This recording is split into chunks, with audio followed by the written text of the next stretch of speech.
-15 ડિગ્રીની હાડ થીજવતી ઠંડી, જ્યાં પાણી પીવા માટે પણ બરફ ઓગાળવો પડે, જ્યાં માણસ તો શું એક પણ જીવ નથી, એવા એકલવાયા ખંડ પર 115 દિવસ સુધી આ ગુજ્જુ 190 કિલોની 2 સ્લાઇડ ખભે ખેંચીને સતત ચાલ્યો છે.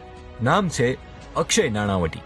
એન્ટાર્કટિકાની સફર પહેલા અક્ષયભાઈ 16 વર્ષની ઉંમરથી જ ડિપ્રેશન અને નશાનો શિકાર હતા. બાદમાં તેમણે મન મક્કમ કરીને 19 વર્ષે આર્મી જોઈન કરી.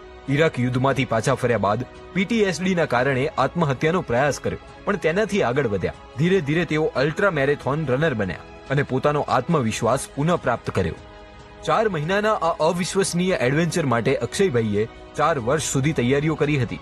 અમેરિકનોએ 12.8 કરોડ રૂપિયાનું ફંડ ભેગું કરી આપ્યું ને અક્ષયભાઈ નીકળી પડ્યા એન્ટાર્કટિકા ફરવા.